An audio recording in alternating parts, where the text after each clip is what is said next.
Comentarios, por favor, adelante. Adelante, vámonos así, primero con ella y nos vamos una aquí, una acá. Ustedes. Gracias. Hoy las chicas de amarillo. Gracias, doctor. Buenas noches. Karina Aguilar, del diario 24 Horas. Preguntarle, con este nuevo panorama que pinta la vacuna Pfizer, entonces, primero saber si la ONU les hizo a ustedes llegar de manera oficial algún comunicado haciendo una solicitud formal, oficial, para dejar de recibir menos vacunas. De ser así, ¿a través de qué mecanismo fue? ¿A través de qué dependencia? Y en ese mismo sentido, si usted sabe, ¿a qué países van a ser destinadas las dosis que dejen de llegar a México por esta petición de la ONU? Y si podríamos entrar entre estos países más pobres, sobre todo contemplando el momento de la pandemia que está viviendo México en estos momentos, que es uno de los momentos más fuertes de la misma. Esa es la primera pregunta, por favor. Muchas gracias. No funciona así, o sea, no es de que la ONU le manda una carta a cada país y le dice dámelas porque me las voy a llevar a este otro país. No funciona así. La manera en que funciona es la Organización de Naciones Unidas y también, en este caso, desde luego, la Organización Mundial de la Salud, han hecho un exhorto público. En este momento, por cierto, está en curso la reunión del Comité Directivo de la Organización Mundial de la Salud, que siempre se celebra en enero, en las últimas 2 semanas de enero.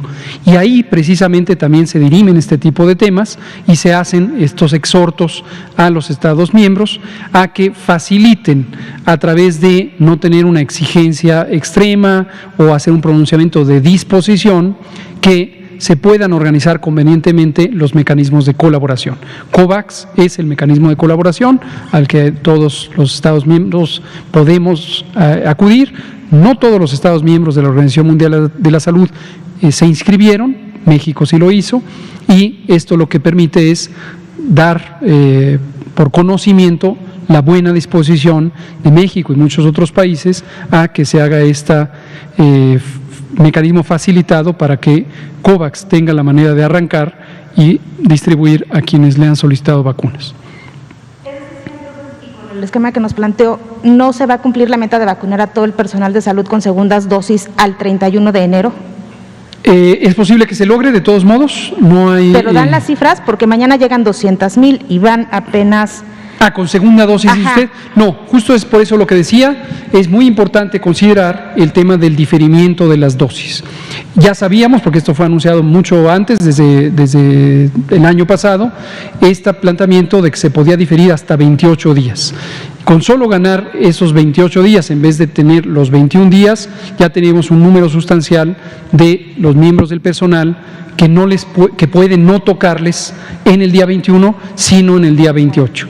Y mañana sabremos la resolución de las negociaciones que hoy emprendió el secretario de Hacienda, Arturo Herrera, con el gerente general, el CEO de Pfizer, al respecto de la posibilidad de que no sean 3 semanas de desabastecimiento, sino que pudiéramos tener un poco anticipado el abastecimiento.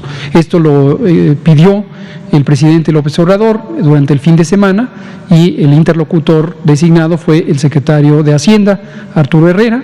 Hoy no fue posible concretar la plática que incluso iba a tener el propio presidente López Obrador, porque en Estados Unidos es un día festivo por el aniversario del nacimiento de Martin Luther King, es un día festivo. Pero ya saben en Pfizer cuál es el planteamiento y mañana tendremos respuesta. Entonces, esos son los escenarios hasta el momento. ¿Y cuántos días estaría retrasando la vacunación para los adultos mayores, que ya estaban, creo que eran de los sectores más esperanzados en esta vacuna? ¿Y cómo nos va a afectar, ya por último, cómo nos va a afectar epidemiológicamente esta reducción de Pfizer, doctor? Es muy probable que no tenga ninguna consecuencia epidemiológica. Recuerden ustedes que los calendarios de vacunación dependen mucho de la manera de utilizarlos, el efecto que tienen. Recordar que la cobertura de personas adultas mayores, como prioridad, tiene como objetivo reducir la mortalidad y precisamente lo que voy a explicar mañana es cómo incorporaremos las otras vacunas para cubrir estas semanas de insuficiencia y cómo recuperaremos ese calendario con exceso, incluso con las distintas vacunas que irán llegando. No va a tener mayor consecuencia. Súper. Blanca Valadez, Milenio. luego acá, luego Natalia, y aquí nos seguimos. Muy buenas noches, doctores. Blanca Valadez de Milenio. Preguntarle, entonces, el día 15 de febrero, exactamente cuántas vacunas llegarían, considerando que para esa fecha se tenía considerado más de 3 millones, y si no vienen sería, es que es de acuerdo a su calendario, es el que yo estoy checando, y si no viene el 25 de enero ni el 2 de febrero, entonces ¿cuántos serían 4 millones de vacunas? ¿Cuántas vacunas serían el acumulado que vendrían en esa ocasión? Preguntarle, hay un grupo de personas que dijeron que van a hacer una carta de profunda preocupación contra Pfizer justamente por estos ajustes que está haciendo su planta, porque para ellos sí les resulta preocupante que estén haciendo estos ajustes justo en el momento de la distribución. ¿México haría algo así? Y si nos puede comentar sobre AstraZeneca, ya llegó el líquido, el Les producto, comparto con mucho gusto. Y lo de CanSino. Con mucho gusto. No hay ninguna cifra de 3 millones que se haya hablado en el 15 de febrero. Lo que durante febrero, el esquema original era embarques de 439,000, lo voy a redondear, casi 440,000 dosis en las 2 últimas semanas de enero. Es decir, esta es de 439,000, la que iba a llegar mañana, en vez de eso son las 219,000. Y la del 25 de enero iba a ser un abastecimiento semejante. En febrero se iban a tener, durante cada una de las 4 semanas de febrero, un poco más de 550,000 dosis. Y eso es donde salía justamente esta cifra cercana, hay que hacer la multiplicación, a lo que usted identifica como 3 millones. Entonces es el cambio. Sería, entonces, el 15 de febrero llegarían... Mañana, ¿cuántas? Insisto, mañana tendremos respuesta de la solicitud que hizo el Gobierno de México a través del secretario Arturo Herrera sobre si logran Pfizer todavía hacer un reacomodo. Entonces, si yo ahorita les doy una cifra y mañana cambia, pues no tendría sentido. En el contrato, este tipo de cosas estaban previstas. En todos los países, es un muy buen punto, en todos los países y para todas las compañías, todos los países, existe una cláusula estándar que indica que las condiciones de producción pueden cambiar y que las empresas pueden no lograr cumplir los calendarios estipulados. Todos los países, todos. ¿Qué implicación, qué impacto? Es decir, si Pfizer incumple, ¿se bajaría el precio? No. ¿Qué es lo que, cuál es? Ninguna, por lo que le estoy diciendo. Todos los países que han contratado vacunas. Todas las compañías que producen vacunas contra COVID. Estamos hablando solamente de COVID. Hay una cláusula estándar que dice las condiciones de producción podrían variar y esto podría resultar en que no se entregue el calendario de acuerdo al calendario estipulado. Bueno, ya nada más sería lo de AstraZeneca y cómo va de CanSino, supongo que ya también tiene una noticia. ¿Y cómo va evolucionando las personas? Dice que hay 2 personas hospitalizadas, supongo que es la doctora y existe otra persona. ¿Qué les pasó? ¿Cómo no? Ahorita el doctor Alomía nos actualiza al respecto. Lo de Astra va muy bien. Recordarán que cuando estuvimos en Argentina pudimos visitar la planta de la compañía Max Science, que es una compañía de biotecnología que fue subcontratada por AstraZeneca y la Universidad de Oxford para producir la vacuna respectiva. Esta vacuna se produce en esa planta a granel, en embarques de varios miles de litros, y se exporta, en este caso a México, porque hay un convenio, un contrato entre 2 particulares que son esta compañía y Leomont, una empresa farmacéutica mexicana, para que Leomont haga el llenado y terminado, es decir, los frasquitos específicamente que se usarán ya para la aplicación de la vacuna, esos van a ser llenados con ese granel en Leomont. Este miércoles tenemos el gusto de recibir el primero de estos embarques a granel. Es un granel para aproximadamente 1 millón de dosis, Ojo que digo el aproximadamente porque por las condiciones de operación en planta puede ser que se obtenga menor cantidad o a veces raramente también mayor. Y este llegará mañana, no mañana martes, el miércoles en la madrugada, y es de acuerdo al plan de producción y acá en el caso de Heliomont de acuerdo al calendario de recepción. Les puedo también comentar que Heliomont va en muy buen curso instalando los equipos adicionales que tuvo que poner en su planta, una planta muy moderna, muy de alto nivel de tecnología y de los más altos estándares de seguridad, que está en Ocoyoacá, que está en México, y de acuerdo al calendario de reconfiguración de instalaciones van en muy buen curso. Ahí vamos. Y Cancino no hay ninguna novedad, seguimos en el mismo plan, se contrataron 35 millones, China los tendrá que enviar y mañana en el calendario, en la tabla que les mostraré, verán ustedes cuántas son las que se tendrán entre enero y marzo.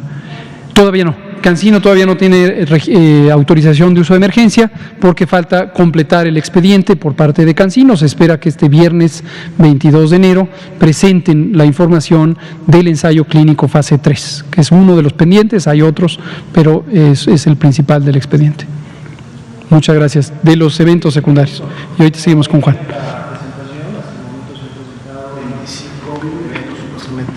Atribuibles a vacunación o inmunización que se han catalogado o clasificado al momento de su presentación como graves. ¿Cuándo un evento se clasifica grave o cuándo se clasifica como no grave? Grave, como su nombre lo dice, es porque las manifestaciones o los signos y los síntomas que desarrolla la persona posteriores a la aplicación de la vacuna, pues podrían poner en riesgo su salud, su vida, y por lo tanto entonces requieren en la mayoría de los casos de hospitalización y un seguimiento puntual. De estas 25 personas que presentaron alguna de estas manifestaciones, signos o síntomas, solamente 2 se encuentran actualmente hospitalizadas, es decir, 23 ya egresaron, felizmente tuvieron una muy buena evolución, resolvieron su problema, signo, síntoma o manifestación que tuvieron, y ya están felizmente sus domicilios recuperados, y solo tenemos 2 personas en este momento que se mantienen en seguimiento. Estas 2 personas lo que presentaron fue un choque anafiláctico, cada una de ellas. Recordemos que el choque anafiláctico es una reacción que puede tener una persona, no solamente por exposición a la vacuna, sino ante cualquier elemento que en su momento le produzca una reacción alérgica exacerbada. Sobre todo se producen aquellas personas que en su momento han tenido exposiciones previas o reacciones alérgicas previas a ciertas sustancias, ciertos alimentos o ciertos químicos que en su momento pueden introducirse. Recordemos que para en su momento decir que este choque o reacción anafiláctica estuvo relacionado con la vacuna, hay todo un proceso de investigación, de revisión del caso que lo lleva a cabo un grupo de expertos, quienes son los que finalmente emiten la clasificación final. La clasificación inicial siempre será que es un evento supuestamente atribuible, hasta que el grupo de expertos termine de hacer la revisión, nos dirá si efectivamente este evento estuvo asociado a alguno de los elementos que compone la vacuna o a la vacuna en sí, o puede haber estado asociado a algún otro tipo de reacción. Felizmente todas han evolucionado, estos ESAVIs han evolucionado bien, inclusive estas 2 personas están estables y estaríamos a lo mejor esperando que en los siguientes días pudieran egresar. Y podemos ver cómo si se incrementa el número de ESAVIs no graves, y cuando hablamos de ESAVIs no graves es que basta que una persona reporte dolor de cabeza, que de hecho es el mayor signo o síntoma, dependiendo cómo lo veamos, que se han expresado en los ESAVIs. Basta con que tenga un dolor de cabeza, se clasifica como un ESAVI no grave, y eso ha sucedido en el 57% de los ESAVIs, no de las personas vacunadas, sino de estos ESAVIs que se han presentado. Ese es el síntoma predominante. Y el que le sigue, dolor y malestar en la zona local de la aplicación de la vacuna. No, la doctora ya está de alta. Estos dos casos que estamos hablando son casos nuevos, ahora del mes de enero. De hecho, se los puedo precisar. Uno sucedió el 7 de enero y el otro el 13 de enero. También son personas del sexo femenino de 33, 36 años. Pero la doctora, que en su momento fue de los primeros casos, ella ya egresó satisfactoriamente. ¿Perdón? Coahuila. No, la doctora. Los casos que están hospitalizados son uno de Coahuila y uno de Oaxaca. Gracias. Juan Hernández, periódico Basta, Grupo Cantón. Gracias, buenas noches. Doctor, el día de ayer, bueno, en esta semana, han estado circulando videos en donde pues se pueden ver a personas saliendo de fiestas, ya no clandestinas, ya abiertamente, estamos hablando, por ejemplo, el caso de Chimalhuacán, en donde había más de 100 personas en un terreno, en una fiesta, y aquí hay algo que llama mucho la atención, la participación de la policía. ¿Y por qué me refiero a eso? Ayer le hacía una pregunta precisamente al doctor Cortés referente a ellos que han estado levantando la voz. Estamos hablando de policías, estamos hablando de inspectores que dicen, nosotros también estamos en la primera línea de lucha contra el COVID. A nosotros nos toca la parte más complicada y más, pues incluso hasta humillante, que es enfrentar a la gente que no quiere entender, que no quiere hacer caso a los llamados de sana distancia, que no quiere hacer caso precisamente a no reunirse. Y sin embargo, ellos tienen que soportar que los agredan, no solamente físicamente, sino que también les escupan en la cara, les tosan.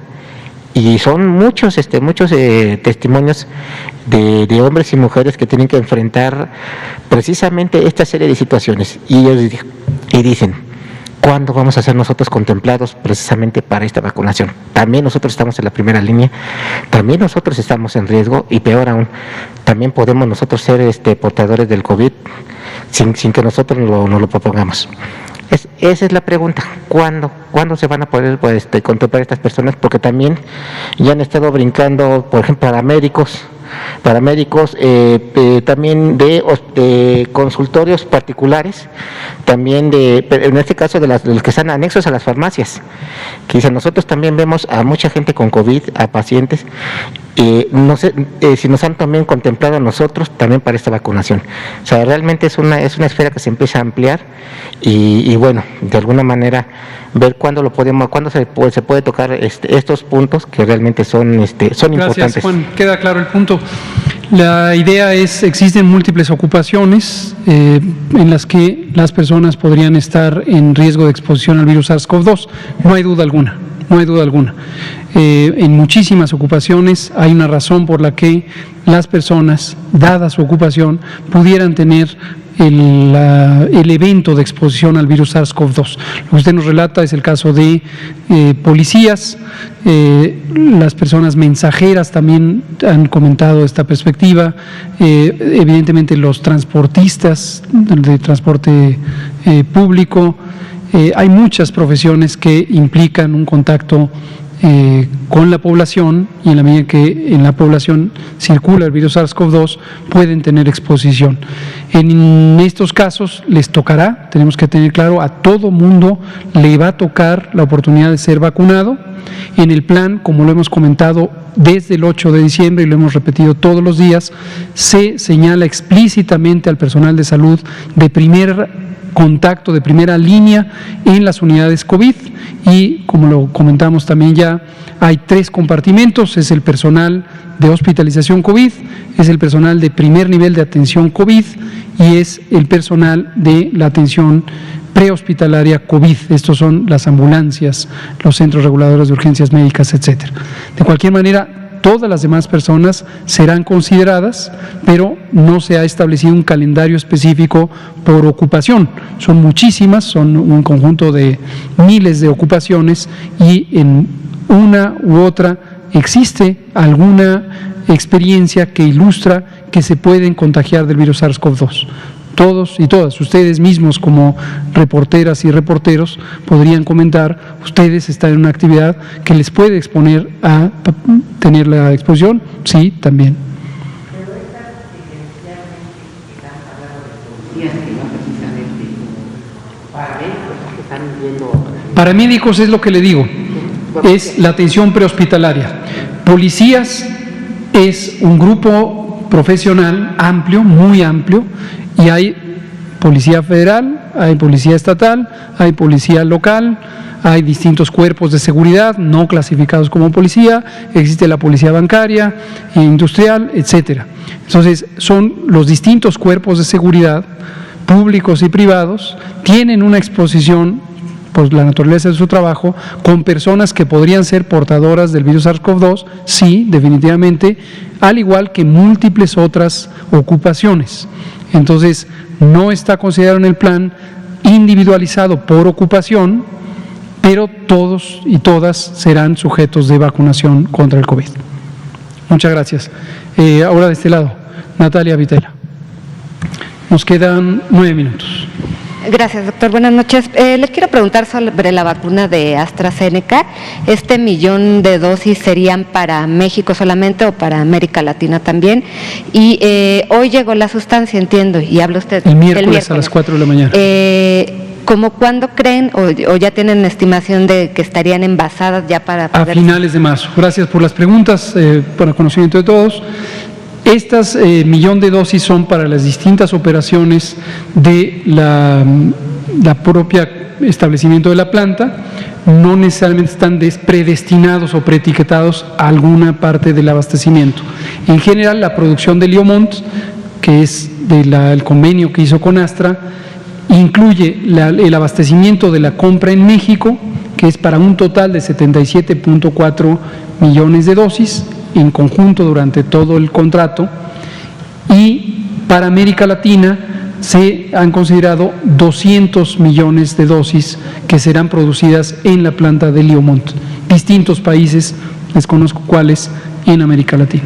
Y a través del mecanismo de COVAX, ¿cuándo llegarían las vacunas a México? Todavía no se establece eso, pero ya hicimos el planteamiento y vamos a ver qué nos responde la Organización Mundial de la Salud. Y entiendo entonces que mañana habría una resolución de estos 42 días de poder poner la vacuna, la segunda dosis de la vacuna. Mañana sesionará el Grupo Técnico Asesor de Vacunación, es este grupo técnico que les he comentado.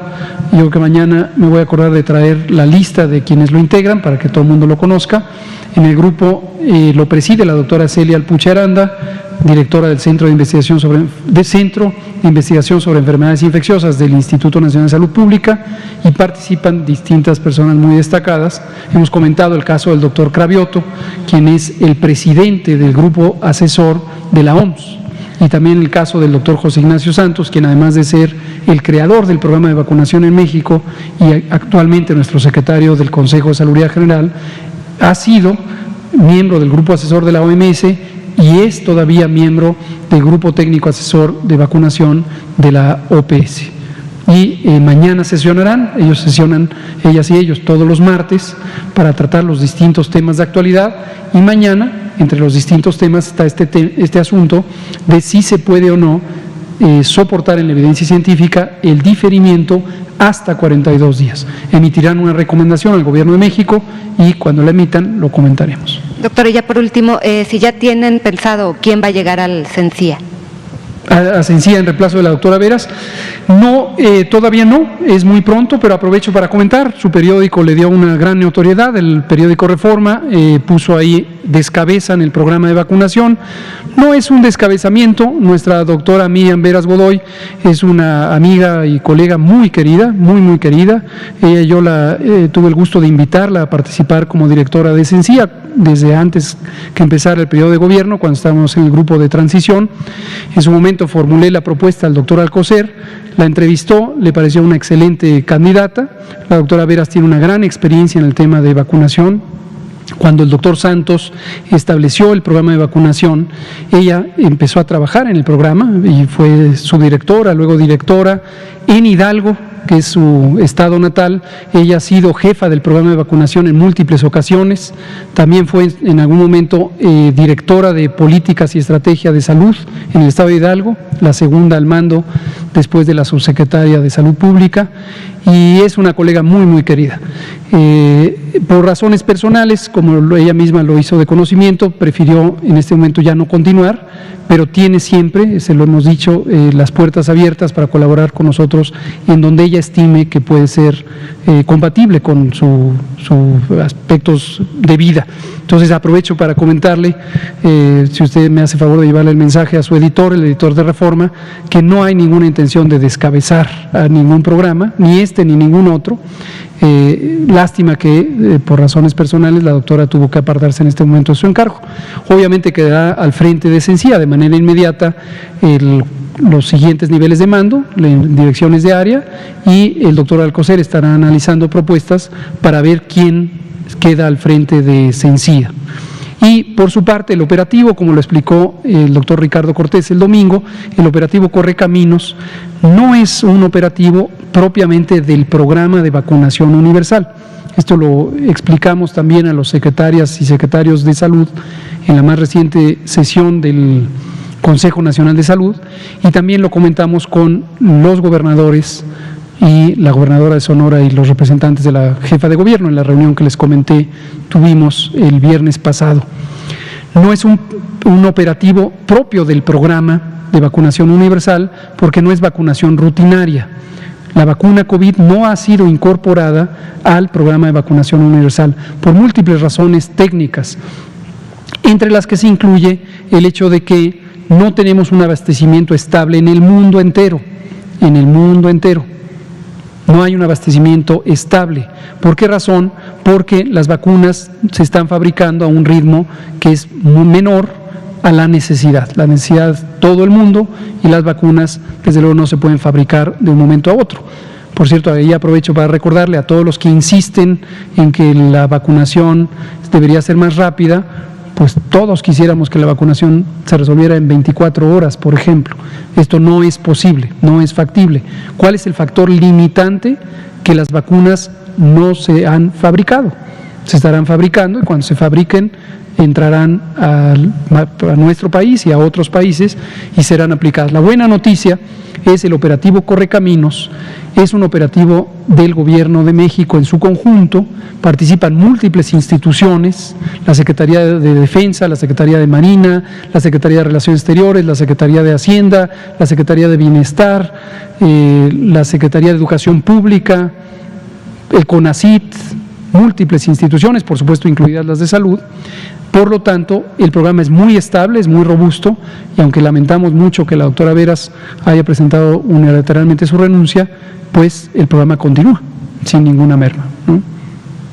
Muchas gracias. Por favor, la última pregunta, nos quedan 2 minutos. Doctor, rápidamente, ¿cuál es su opinión? Soy Omar Niño de San Luis Potosí. San Luis Potosí está viviendo un panorama muy complicado. Ayer Unidad Centinela se quedó saturada, hospitales están saturando. Sin embargo, el día de ayer la doctora Mónica Liliana Rangel, encargada de la pandemia, se separa del cargo y hoy se apunta como precandidata a la gobernatura por Morena para San Luis Potosí. Le pregunto que si se va tranquila y me responde que sí, porque dejó menos muertos de los que ella estimaba dejar. La pregunta concreta para ustedes, ¿cuál es su opinión que por lo menos en el caso de San Luis Potosí la pandemia se utilizó para politizar esta situación y para un fin personal? Hace un año la doctora nadie la conocía ni en San Luis Potosí, ha salido todos los días a dar los reportes COVID en la mañana y pues se aprovechó de la pandemia y dejó tirado a los potosinos en el peor momento de la epidemia. Me gustaría saber su opinión. No tengo opinión alguna sobre política, no opino, y menos de política electoral, y menos en un periodo electoral. Si así lo hiciera, estorbaríamos al propósito de esta conferencia, que es brindar información técnica y científica sobre la pandemia de COVID-19 en México. Sin embargo, doctor, es muy importante, los potosinos se quedan sin la cabeza de esta lucha por la pandemia y estamos en el peor momento que se está viviendo en San Luis Potosí. Sí, supongo que el gobernador del estado, el gobierno del estado, tendrá bien designar a una persona encargada y seguramente, como suele ocurrir en las instituciones mantienen la continuidad de operaciones con la participación de los distintos miembros de los equipos y yo confío, espero que así será también en el caso de San Luis y en el caso de cualquier otra institución y de cualquier otra entidad federativa. ¿Ni un llamado de atención para los secretarios de salud? No me corresponde, insisto, yo no me pronuncio sobre política y menos sobre tiempos electorales. Gracias. Gracias. Ya no dio tiempo de usted ni de Juan Carlos Machorro, son las 20 horas. Aquí terminamos, mañana es martes de la salud, martes del pulso de la salud. Estaremos acompañando al presidente López Obrador aquí en la sala del Salón Tesorería. el secretario de la Defensa, el secretario de la Marina y un servidor, subsecretario de Salud. En Monterrey, Nuevo León, en el aeropuerto estará el maestro Zoe Robledo, director general del Instituto Mexicano del Seguro Social, y en el aeropuerto de la Ciudad de México estará el doctor Alcocer, secretario de Salud, el doctor Herrera, o maestro Herrera, Arturo Herrera, secretario de Hacienda, el canciller Marcelo Ebrard y el maestro Juan Ferrer, director del INSABI, junto con nuestro compañero también Horacio Duarte, administrador general de aduanas, y haremos lo mismo que hemos hecho en otras ocasiones, veremos la llegada de los embarques y se hablará sobre la significación de estos embarques. Seguimos vacunando, estamos todavía en la etapa de vacunación del personal de salud y con los ajustes necesarios, este programa de vacunación continúa. Muchas gracias.